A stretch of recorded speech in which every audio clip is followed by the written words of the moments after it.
keep everyone happy. The next act, she is from England, but she lived in. There's one more, but she lived in France for quite a while.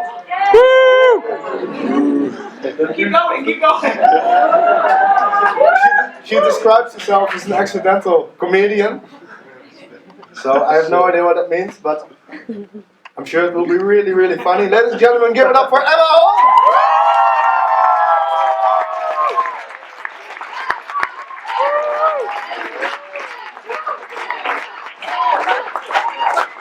Only in the Netherlands would the microphone be too high. Oh, wait.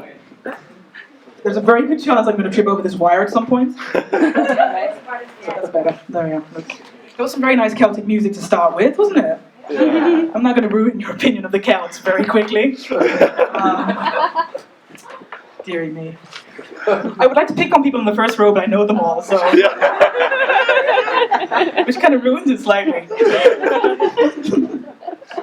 Also, if I just start laughing in the middle, don't worry. I think I'm hilarious. Now, where was I? What was I going to say? This would be a really inappropriate time to lose my voice. I'm going to be this excitable throughout the performance. I'm really sorry. You can leave if you like, but I lock the doors. Okay? For those of, well, how many of you know me here? Come on.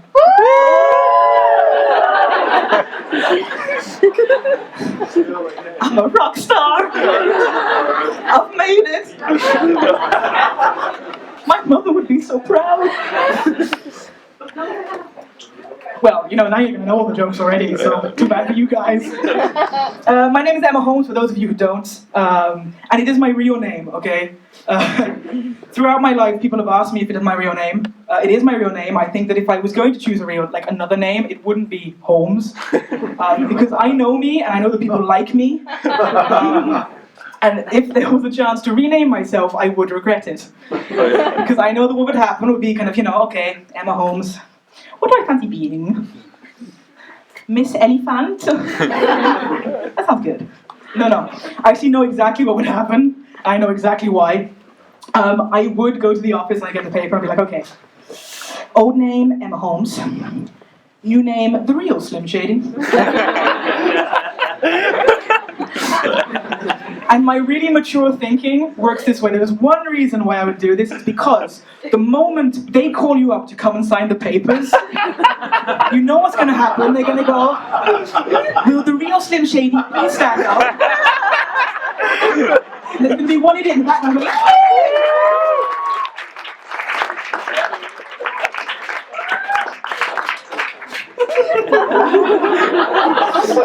I laugh because that really would happen. Deary me. Oh dear. If you're really curious about where names come from, which I'm not, Holmes quite literally means pieces of flat land next to a river that have flooded, submerged in times of flood. So if you're ever wondering why my personality is so extrovert, I'm making up for my name. I have to admit, it's done very little for my dating profile. That little nugget of information. There was one man, though, a big kind of, large, manly man. I think the lights are going. Big, kind of large, manly, like steak-eating man who did contact me. But that relationship was dead before it started. Because as most of you will probably know, and most of you can probably guess, from the way I dress and the way I talk and the way I walk, I am in fact a vegetarian.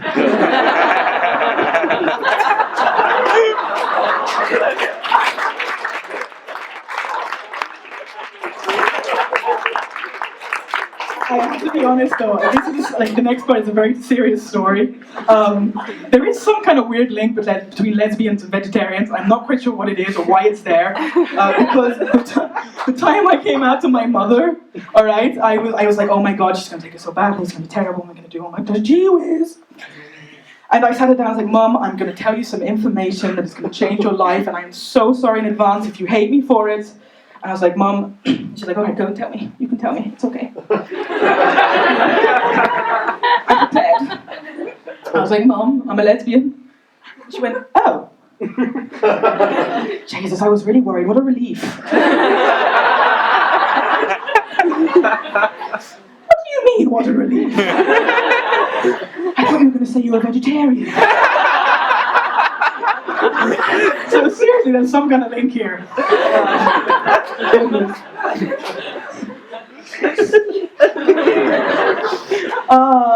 So you're probably trying to wonder you're probably not trying to wonder, you probably are wondering where my accent comes from. And that is a very good question. It's wondering it too. It's quite confused. I was born in England, which is the place they drink tea, as most of you will know. But to an Irish family, which is the place they drink Guinness, which is probably the reason I'm going to ruin all Celtic music for you. And then I grew up in France, just to complicate things. The place they smoke the ridiculous amount of cigarettes. Actually, saying that, speaking of cigarettes, this doesn't happen so much in France anymore. They do the electronic cigarettes. Do you guys know those? Yeah. All right, I'm sorry. Does anyone here smoke them? It's really dumb. No, brilliant. In this case, that won't offend anyone. But has anyone told them they look like they're smoking a pen? There's some dual-purpose innovation there, okay? New name, the real Slim Shady. Multi-purpose.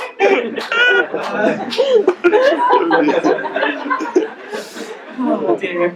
So yeah, no, and it's made even more confusing by the fact that I meet people who confuse me even more. Okay, I was in the supermarket the other day, and I met this lovely English lady, and we were talking for half an hour, and she finally went, "Oh, you speak very good English. When did you learn it?"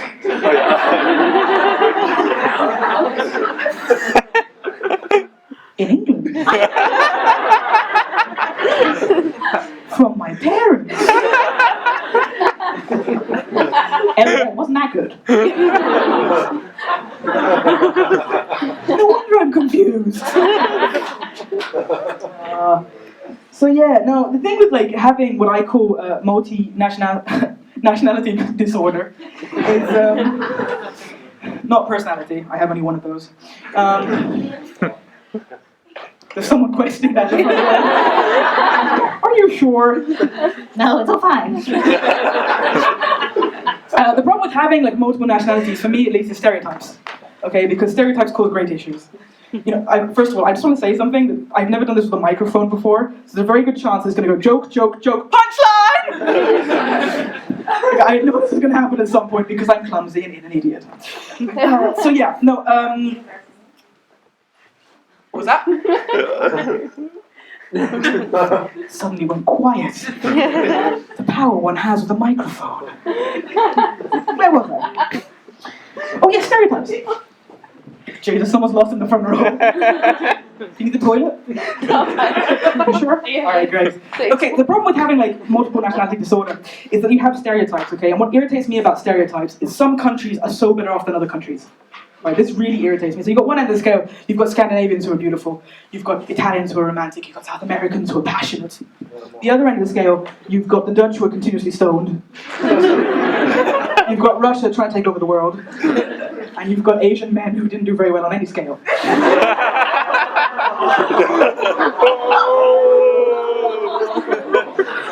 Let's be honest, it's not my domain. So, blame someone else for that joke. Yeah. So the thing with this also is that I was going, okay, great, I get the best bits of every nationality. I'm French, so I like good food. I'm English, so I'm polite. And I'm Irish, so I've got a great sense of humor. And then a friend of mine brought me down to earth with a bump. And she was like, no, you can only judge, I can judge you because I'm not in that nationality. I was like, pride takes over at this point. Okay, tell me then, what am I? She's like, okay, let me think. French, yeah. English, yeah. Irish, yeah. Okay, I know you are. I was like, all right, come on. And she goes, you're an arrogant, sunburned drunk. Which I found a little offensive because at the time I wasn't sunburned.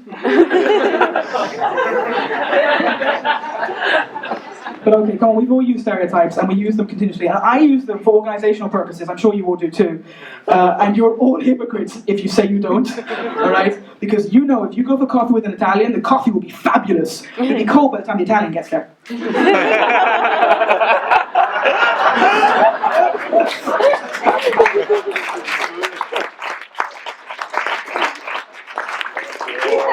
Feel free to keep clapping, I'm enjoying this. So, you're probably wondering about the French bit, and which part it is. That sounded really wrong. It's inside me. Don't misinterpret that. There's one really dirty person who got that. So I was 11 when we moved to France, and I went to France. And I'm going to tell you something about English girls at 11 years old and their French. And there's two things that can be said about it. The first thing is there is very little French that they can speak. The second thing is the bit they do speak is completely and utterly useless. And by that I mean that I went to France with 3 sentences, okay? 3 sentences. And I'm going to tell you what they are because you're going to be impressed by this. Okay, the first sentence I went to France with was, "The rat is in the kitchen." Rather difficult to just slip into conversation. Especially in a restaurant. So a day came when I was in a restaurant and my mother was ordering and she goes, "Okay, the waiter's going, "Okay, madame, qu'est-ce que vous voulez, dis-moi?" Une bouteille de vin et 2 steak frites. And this little kid in the background goes, "Le rat est dans la cuisine!" Everyone jumps on their chair. It's like, "Oh my God, where's the rat?" Okay, I lie. I mean, this is France. They was like, "Oh, all right, we'll put it on the menu."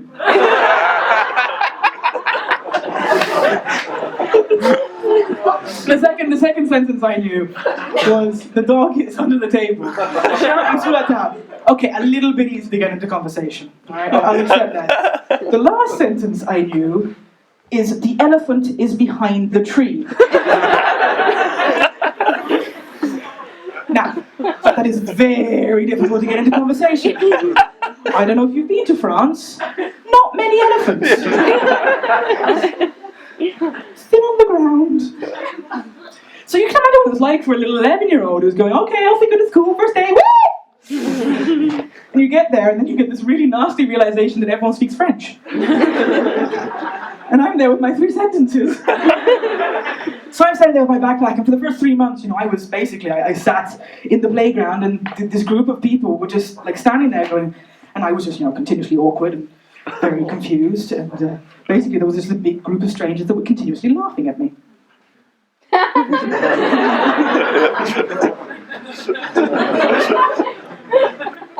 12 years later, very little seems to have changed. But I'm gonna let you in on a little secret. Okay, everything you know about French is completely wrong. All right. You don't need to speak French to get by in France. As a matter of fact, I can teach you how to get by in France in 30 seconds. Please don't time that. I don't know if it's true. Because you actually don't need a single word. All you need is a sound, and all you need is some acting skills. Something I'm not very good at, but still, I can teach you. So, okay, if you've ever met a French tourist, you will know what the sound is, okay? The only sound you need to answer every question and every exclamation in France is, "Huh?" Because it works for all situations, okay? Alright? You can be happy. Ah! Sad. Oh. Angry. Huh? Confused. Huh? Same one again. Primarily because I forgot what the angry one was. Okay? So that's all you need. That's all you need. You can have a whole conversation. No worries. Salut! Ah. Ça va? Hein? Qu'est-ce que tu fais aujourd'hui? Tu vas aller au cinéma? Ok, à tout à l'heure. Ah. It was all a lie. What they taught you in school. So I'm going to get into trouble when I get home to my French housemate. We don't do that. Huh?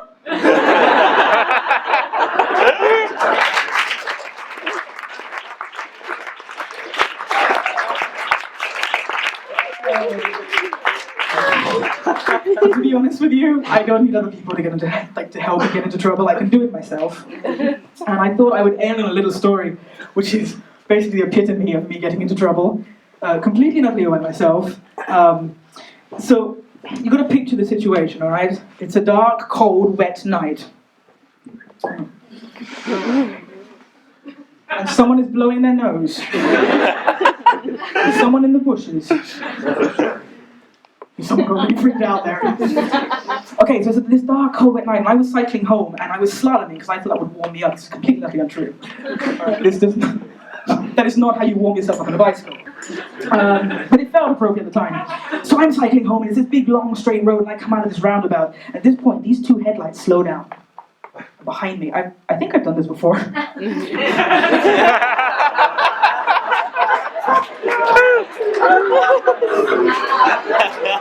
I didn't realize this until just now. I recognize this movement. I apologize to all Asian men out there. Okay, what was I? Yes, sorry. So these headlights slow down. You're going to need a bit of backstory for this to understand this. Earlier that evening, I had been to the cinema. That's how exciting my life is. And I had seen the new James Bond film. But okay, it's not new anymore, but it was at the time, some 2 years ago. And I came out of this film and I was going, oh my god, this is amazing. I had this really over-imaginative imagination. You know, I'm a writer, and that's the words I came up with for there. Imaginative imagination. I'm getting fired on Monday. So I was like, oh man, this is amazing. I want to be James Bond. I could be. When I come out of the sea, it'll look brilliant. I won't wear a bikini. Now, I was going, okay, I want to do a car chase. And my friend, who was French, kind of went, we don't have a car. All right, fine, first problem. Let's do a bike chase. It's like looking after a 6-year-old. But he eventually agreed, and off we were going, we were chasing. We went down this hill in Ada. Now, the only hill I have ever encountered in the Netherlands. At this point, irony had it that my brakes decided to break, so I had no brakes left. So at this point, there's a big road at the end, and I'm cycling down, going, ah! And I gotta slam my foot down and swing, and I'm like, oh my god, oh my god, oh my god. I need a cup of tea. Because that is genuinely the solution to all English problems. So we went back to his place, we had a cup of tea, and it was at the end of this evening that I was going back, and I was like salivating, I'm going, oh yeah, James Bond. And of course, I find these headlights, every time I see these headlights, and I'm like, oh my god, assassins. The imagination kicked in, so I straightened up and I cycled as fast as I could. At this point, I hear, because for some reason I thought I could out-cycle a van. At this moment I hear, and this huge van goes up in front of me on the bike lane and blocks the whole thing. And of course, it's about 10, 15 meters ahead, which at this point I realize that distance, at the speed I'm doing, there is no way I am going to stop without brakes.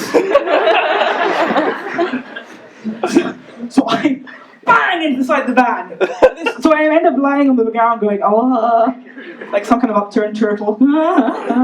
Help me. And these two Dutch policemen get out. And, yep, it was a police van. They get out and they say something in Dutch.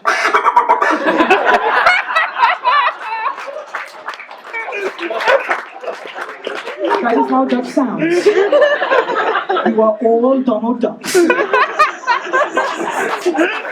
these two Dutch policemen get out. These Dutch policemen get out and they do that. And I'm standing there going, I'm sorry, I can't speak Dutch right now. Been drinking, have we? No! No! That's what all drunk people say. So it's still me, kind of like an upturned turtle here on the side. And they're like, okay. So they pull off my bike and they grab. One grabs one side and plonks me up against the side. And it's a plop rather than a bang like it would be in American movies, because that's the sound my body makes on metal.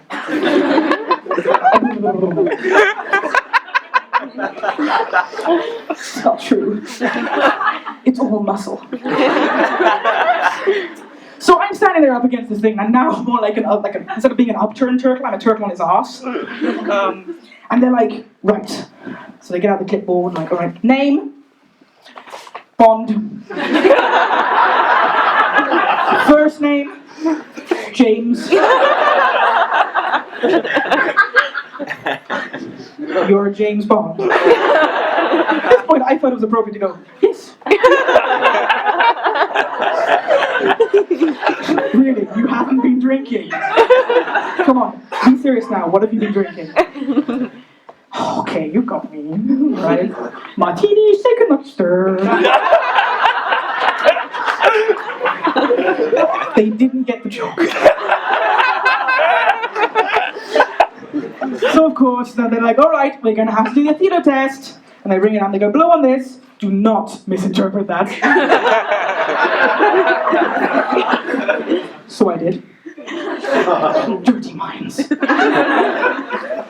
And okay, then I'm still like standing here like this. At this point, the two policemen are over here. So I could have like put my arms down or something. But they're over here talking, going, we got someone. And suddenly you hear them go, huh? They weren't speaking French. But it says you're sober. I told you that.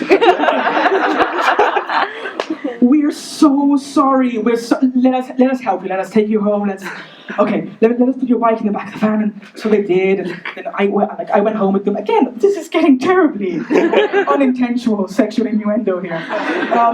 So you sat in the van like sardines, and we got back to my place, and that was self-inflicted, guys. Took my bike out, and at this point they're like, before we go, what is your real name? So I go, Holmes. Brilliant, Sherlock, hilarious. Good night, and off they drive, leaving me going, but this is my real name.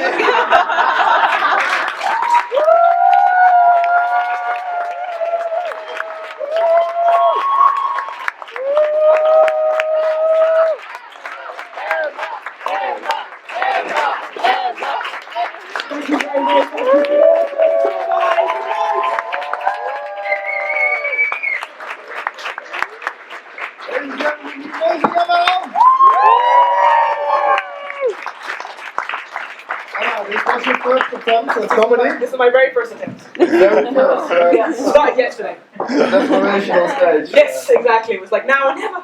It's great to see that half the audience is here for Emma.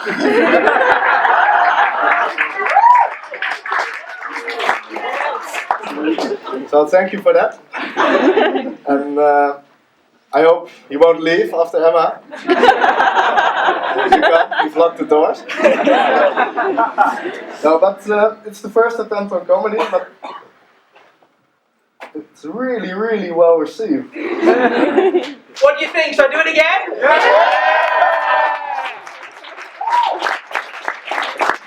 Has this been the Kickstarter for new attempts at comedy, like open mic nights? Yes, please. Hey, you can't say no to that, right? Yeah, I think so. It was good fun. I enjoyed that. Okay. I didn't collapse, that's the main thing. Didn't pee on stage. There was still time. Great. Fabulous. Ladies and